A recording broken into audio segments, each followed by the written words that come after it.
Hey guys, Gathering the Magic back again, and time for another part of the white paper to go through. This is part 3, all about buildings. I'm so excited to bring this to you guys. This is what I've been waiting for a long time, as you know. I have a lot of questions as far as how buildings are going to work, what type of plots you can build your buildings on, what terrain types, the costs, and all that. We don't have all the answers, but we do have a lot of the information that has been revealed in this part of the white paper. So starting off is something that we kind of already knew. You can only build one building on each plot. You can choose which building to construct on your plot from a list of buildings available, and it's based on the terrain type and available resources. So once again, depending on the terrain type, you're only going to be able to build certain types of buildings on each plot. So there are 3 types of buildings available. There are resource production, resource refinement, and resource storage buildings. And then the details are below. So you will have to construct the building. So when we go from 1.5 to phase 2, the building that you have, well, it's not really considered a building in 1.5, but you are going to have to construct a building from scratch. And it's going to take a certain amount of resources. So I'm guessing that's going to be for your basic ones like wood, stone, lumber, that type of thing, and as well as DEC/vouchers. So they don't give a specific cost. I'm kind of guessing that it's going to be something around the lines of, like, let's say 10,000 DEC to construct a building, or say half of that, 5,000 DEC, and then like $5 worth of vouchers. So this could be a huge voucher sink, because if they go by, well, they'll probably do it by the 20% voucher peg they kind of have in game already. So you're looking at what, 25 vouchers maybe, something like that. So 10,000 DEC is my guess, and then if you wanted to, 5,000 DEC and 25 vouchers. Okay, just speculation, but it should be probably pretty close to that. Now, one of the things I was thinking right off the bat, if you're somebody that has a track or a region, you're going to have to come up with 1 million or 10 million DEC if you want to construct all your buildings. So this is going to be another thing where it's going to be excuse me, a huge DEC sink and also a very good voucher burn. Okay, and the next phase of this is only the base production of the worker cards will apply for construction boosts. So if you have titles, totems, Rooney, that's not going to speed up the process. Time crystals may be used to speed up the building construction at the rate that we know, 10,000 production points per time crystal. So this is kind of what I guessed would happen, and this is one of the main reasons why I am saving and buying as many time crystals as I can. Here's why.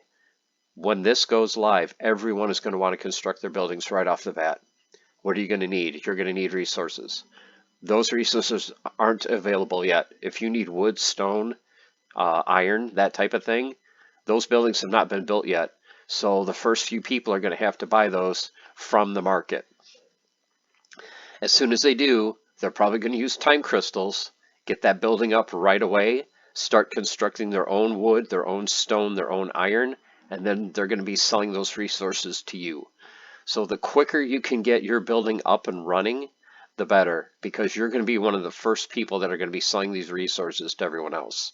So just keep that in mind. That's kind of my plan. Save up my time crystals, get these buildings up and going right away, and start selling these resources to all the other players. Okay, next point. Each building will be able to be upgraded to 10 levels, unless otherwise specified, okay? Excuse me. Upgrading a building will work the same as constructing a new building. It will take a certain amount of resources in DEC. So once again, this is probably also going to be used with vouchers to kind of reduce the DEC cost. So you're going to have that constant voucher sink for constructing a building and then upgrading. Time crystals can also be used to speed up that process. And here's a key. Buildings will not produce any resources while they're being upgraded or constructed. So if you're building your building the slow way and you're not using time crystals or upgrading them, keep in mind your workers are going to be consuming a lot of grain. especially as those buildings go up to level 2, 3, 4, and 5. The amount of resources and the amount of time are going to start going up probably exponentially. Just kind of take a look at guild buildings from level 1 to 10 and look at the costs, how they go up from level 1 to 10. I think they're going to be similar here for these buildings. So let's say it takes 10,000 DEC to construct a building. It'll probably take 2,000 to get it to level 2, 3,000 to 3, 5,000, to level 4, and so on. So the quicker you can get these things up and running, the better it's going to be for you, plus the less grain it's going to cost. But then again, it's going to take a lot of time crystals. So just my gut feeling, if you can buy these time crystals and you can buy them at under 100 DEC each, like a lot of people are selling them on the market, load up now because those things are going to be gone once this goes live. Just my feeling on that. Okay, resource production. They can only be constructed on land plots which contain the appropriate resource. And then they give the example, mines can only be constructed on mountains, badlands, and caldera. So this is another thing that I kind of knew too, is that, certain terrain types are only going to be able to have certain buildings on them. And then they go through the list here. All resource production buildings are, up to 10 levels. And then as they scale up in level, you're going to get more resources produced per unit of production and your amount of storage. And then in the case of the mine building, the higher level your mine, the higher level chance you have of finding those high rarity ores. So in the beginning, these aren't going to be as needed, the high rarity ones. But once 2.0 is out longer and longer and people start leveling up their buildings, it's going to be like, hey, I need mithril, or I need titanium bars to start, leveling it from level 5 to 6. Then you're going to start to see a demand for these higher level ores. Okay, resource production buildings will require worker cards to operate. We know that. The amount of resources produced per unit will be affected by the following. Of course, your production from your worker cards, the level of the building, the rarity of the land plot, and then other boosts. So one thing to see here too is the rarity of the plot will determine how much you're producing on your plot for that amount of resources. That we kind of knew, but wait till you get to the resource refinement. Then that was kind of something that surprised me that we'll get to in a minute. Okay, so this again is the list of the different buildings that you can build for resource harvesting, the resource that it provides you, and what type of plots they can be built on. And of course, with the 6 different types of magic, those can only have their specific magical building built on that land. So for example, I have a magical death plot, so I can build the soul extractor and get reclaimed souls for my magical death resource. And then of course, if you have occupied plots, you can build the outpost, which is what's going to provide you essences. So this is pretty much all straightforward, but then again, like I've said, the main thing here is you're not going to be able to get grain on every type of every type of terrain.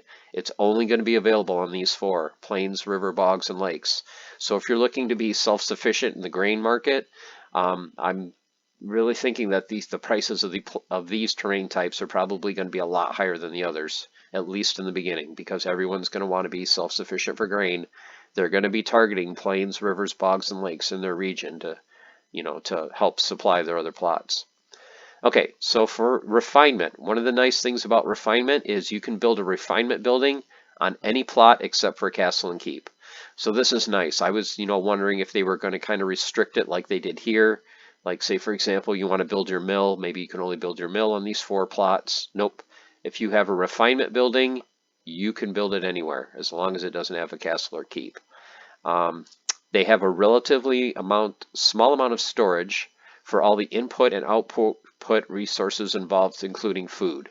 So you'll be able to store a little bit of food and a little bit of whatever you need to get that building going. Like for some of the refinement buildings, like the mill, you're going to need grain, you're going to need wood and essences to produce the elemental foods. So you'll have a little bit of storage that you can store these resources in while you're producing the elemental food. Just like the production buildings, you can level them up to level 10. As they get higher level, you're going to get more efficient with how much you produce, and your amount of storage will increase with the level of the building. In the case of the foundry building, higher levels will unlock the ability to refine the higher level ores, and the lapidary building will have a higher chance of producing higher quality gemstones. And as with all the other plots of land, you're going to need worker cards. But here's the thing, the amount of resources produced is affected by the production from the worker cards, the level of the building, and boosts. One thing that does not affect your rate of production and refinement is the rarity of the land. So if you have an epic plot or you have a legendary plot, you're not going to want to put resource refinement there because you are not going to get that boost. So I'm thinking all of your rare plots, your epic, your legendary, those are probably going to be used for production.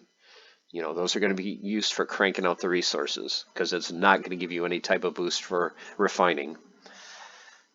And then they have a list here of the different refining buildings, the different resources you're going to need in that building, and then what you're going to get as your output.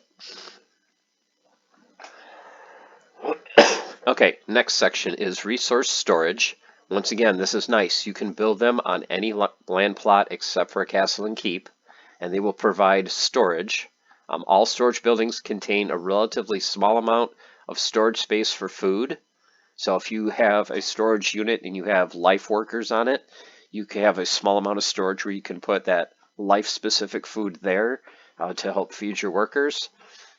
Let's see, what else does it say?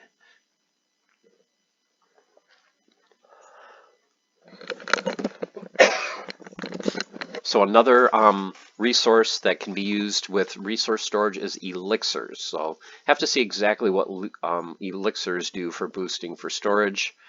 Buildings that allow the storage of multiple different resources, for example, the metal silo, which can store all the different types of ore, and metal bars. Each unit has different resource, may require a different amount of storage space. For example, iron, which is the most common, stored in a metal silo will take less units of storage space than mithril, which is the rarest. Even though iron may be physically larger than mithril, the more rare resources may require more specialized storage areas to store them safely, which will be represented as requiring more units of storage space. Okay, refined resources will typically take more storage space than unrefined. So another thing to keep in mind. Storage buildings do require worker cards, as well as a power source or stake DEC. So that was one of my questions, is do you need to have workers on a land where you're just storing something, not producing? The answer is yes, you do have to have worker cards. So the amount of your storage is basically determined by the production of your workers, the level of your building, and your boosts. So once again, you know, rarity does not affect storage. So the only plots that you want to have where your rarity is really going to matter is your production buildings. So your production buildings are going to be where you want to use these for your epic plots and definitely for your legendaries. Okay, and then this lists all the different types of buildings you can build and all the resources you can store. So your granary can store all of your grain and all of your specialized elemental foods. So if you have elemental foods for, let's say, 3 different splinters, because most of your plots are among 3 different splinter types, you're going to be able to store all those special foods and all your grain in your granary. But then again, for this to store a lot, you're going to have to level your granary, you know, to level 3, 4, 5, and so on. The higher the level, the more you can store. Your lumber yard, you can store your wood and your lumber. Stone yard, stone and elemental stones, and so on. The ones it looks like for the magical resources are all individual. So it's an individual building for that individual type of magical resource. So for life, you can build a sanctuary building, and that is to just store your life magical resource. So you can't store all 6 magical resources in one building. They're all separate. Your energy well, you will be able to store your essences from your occupied plots, and you will be able to store your elemental essences, which are basically a plain essence combined with one of these is going to produce your elemental essences. And then there's separate storage for elixirs and for salt, and a crystal cavern for storing time, mana, and desalinization crystals. So those will all be able to store in one building. Okay, next, and one of the big questions I had also is maintenance. How is maintenance going to work? Are your buildings going to slowly degrade over time? And then, it's up to you to decide, what percentage you get down to before you decide you want to do maintenance and basically, restore your building. Well, the way it's going to work is it's done on a monthly basis. So the maintenance of your building will be a small percentage of the same resources required to upgrade the building to its current level. So say, for example, your first building, let's say you build your granary, and it takes, a certain amount of wood, stone, and iron. At the end of each month, you're going to have to pay a certain amount of stone, wood, and iron, and probably a little bit of DEC to maintain your building. And this is done once a month. You can pay for it at any time. You can pay for a bunch of months all at once. So if you know your costs are going to be, let's say, 300 of each, 300 wood, stone, and iron, you could pay, let's say, 1,800 and you're good for 6 months. Okay. If you don't pay the maintenance cost by the end of the month, your building will drop down one level. My question is, if it's level 1, is it destroyed and you got to start all over again? Or, what happens? But let's say you have a level 2 building, you don't pay your maintenance at the end of the month, you go down to level 1. So of course you want to avoid this at all costs. So you want to make absolutely sure that you've got this maintenance cost paid for before the end of the month. So keep that in mind. When you first build a building or you upgrade a building, that first month of maintenance cost is waived. So its only payments begin the second month after a building is constructed or upgraded. And it says also, keep in mind that as you love your building, the maintenance costs are going to go up. So that's kind of intuitive, but it's nice that they say that specifically. So just because your level 1 building costs like maybe 300 of each resource to maintain, doesn't mean it's going to be that same cost once you hit level 5, 6, or 7. It's going to be a lot higher. Okay, the next section is repurposing buildings. Let's see, the fact there's such a diverse array of resources and buildings that are part of the economy allows you to maximize the earning potential for their business by finding and filling different niches within each region, territory, or even the entire continent. Okay, so you're able to repurpose buildings to basically destroy one and build another one. Any player-created building can be repurposed into any other building through a process similar to upgrading. So you have to supply a specific amount of resources, you have to have the worker cards, and you have to construct it. Time and cost required will depend on how different the building is, but will always be far less than would be required to build a new building from scratch. For example, the time and cost required to repurpose a lumberyard to a metal silo will be far less than the cost required to repurpose a lumberyard into an alchemy lab, because these are basically storage buildings, and it's for natural resources. So these are a lot cheaper to go from one to the next than it is from a lumberyard to an alchemy lab, which you're doing, research instead of, refining. Additionally, if a building is repurposed to be something very different than the original building, a repurposed building may be a lower level building than the original. So let's say you have a level 4 granary and you want to change it into a metal silo. You may be able to, but then maybe instead of a level 4 metal silo, you have a level 3. So you may lose a little bit there. But it's nice that you have the flexibility of not being locked into one specific building. Especially if it gets to the point where it's like, hey, I need, to build more refining for my grain. I thought one would be good enough, but I need 2 or 3. This will give you the option of changing one building to something else. So that's kind of cool. Last part, I think this is the last part, is Castles and Keep, the Trifoil Runes. So this is a special resource that can only be obtained by workers in the castles or keep. These are required resource for scholars and others to produce research tokens. So this is one of the key reasons why Matt said he wants to do as much research as he can in 1.5, because once 2.0 goes live, the only way you can do research is you're going to have to get Trifoil Runes from whoever your castle or keep owner is in your region, or if it's on the market. These are needed to unlock each phase of the Ancient Runes reconstruction project. This makes owning a castle or keep quite valuable due to the fact that it's the only way to produce these runes. Like most resource production, the amount of runes produced on a castle or keep is based on the production of the worker cards as well as the level of the building. Castles and keeps can also go to 10 levels, like most other buildings, can be upgraded the same way. Castle and keep owners also have to pay that maintenance cost. So if you have a level 4 castle, you don't pay your maintenance cost by the end of the month, you're going to drop down to level 3. So castle and keep owners have to pay maintenance just like everybody else. Okay, castles will also have significantly higher triphone rune production per level and worker production than keeps. Okay. Please note that castle and keep buildings will provide storage space for trifoil runes, as there is no specific storage building for those. So those are basically only stored in castles and keeps. There's still planned to collect a portion of the tax resource from all plots within the region or tract the same way as they do currently in 1.5. The only difference is in 1.5 you're not earning those trifoil runes because that's part of phase 2. Okay, so there you have it, guys. That's a lot to take in. One of the main things I think from this is definitely the maintenance. So you're going to want to make sure that you have a nice little stash, I would say, of each of the basic resources on a month-to-month basis. You know, you're going to want to have a small storage of wood, stone, and ore, or they call it iron, to maintain your building. The second main part is for your plots that are rare, epic, and legendary.